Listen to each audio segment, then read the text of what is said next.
साथियों, मैं अपने चैनल पर आप सबों का हार्दिक अभिनंदन करता हूँ, आपका स्वागत करता हूँ। आप सबों ने संसद के बाहर संसद भवन के ग्राउंड में एक दिन एक साधु के भेष में पूर्णिया के सांसद पप्पू यादव को एक संत का मिमिक्री करते हुए आप सबों ने देखा। जब पप्पू यादव साधु के भेष में सनातन धर्म के लोगों का जिस प्रकार से अपमान कर रहे थे, वह बेहद चिंतनीय विषय। पप्पू यादव ने इस देश के संत परंपरा को जिस तरीके से बेइज्जत करने का प्रयास किया है, वह एक निंदनीय घटना है। बंधुओं, पप्पू यादव ने यह बताने का प्रयास किया कि देश का साधु समाज, देश का संत समाज ढोंगी है, वह हर प्रकार के चोरी में लिप्त है। और अयोध्या के राम मंदिर में जिस प्रकार से जो दान की चोरी हुई है, उसमें संतों की, साधु समाज का किसी भी प्रकार से कोई योगदान नहीं रहा। हमारे देश में संत परंपरा को अपमानित करने का पप्पू यादव ने जो घृणित कार्य किया है, उसकी कितनी भी निंदा की जाए वह कम है। अयोध्या में चढ़ावे की चोरी में जो लोग संलिप्त थे, वह वहाँ का कर्मचारी था, संत समाज कहीं से भी नहीं था। लेकिन संत समाज का मिमिक्री करना, यह जो है सो अपने आप में एक घृणित काम था। पूर्णिया के सांसद एक दिन भगवा ड्रेस में भगवा का पहनावा पहन करके संसद के अंदर बैठे थे।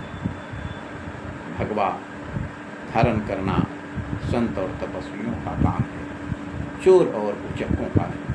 पप्पू यादव, जहाँ तक मेरी समझदारी कहती है कि हर प्रकार के अपराध में संलिप्त रहे। ऐसा कोई भी अपराध नहीं है जिसको पप्पू यादव के ऊपर उस प्रकार का मुकदमा उनके ऊपर नहीं चला।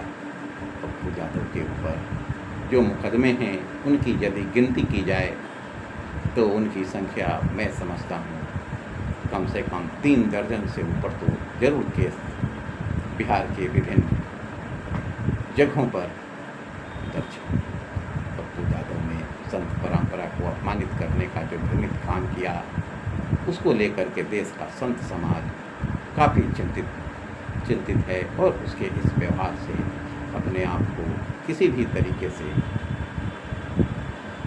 जोड़ने का काम नहीं कर सकता है। पप्पू यादव ने जो काम किया है, उसको लेकर के संत समाज भी पप्पू यादव के इस काम को कई प्रकार से अपने आप को खंडित करते हुए बताया है कि यह आर्यों को संत परंपरा के खिलाफ पप्पू यादव है, क्योंकि पप्पू यादव किसी भी तरीके से देवी देवताओं, आस्थाओं को नहीं मानने वाला व्यक्ति। मैंने भी देखा है कि इस समय भगवान राम के मंदिर में चढ़ावे का चोरी हुआ, तो उसमें ऐसे लोग बहुत ज़्यादा बोल रहे हैं जिन्होंने मंदिर के मार्ग में रोड़ा अटकाने का काम किया है, मंदिर को नहीं बनने देने का भरसक प्रयास किया है, और उनकी इच्छा रही थी कि किसी भी कीमत पर भगवान राम का मंदिर न बने। ऐसे लोग अत्यधिक सिर फिटौर अधिक जो है सो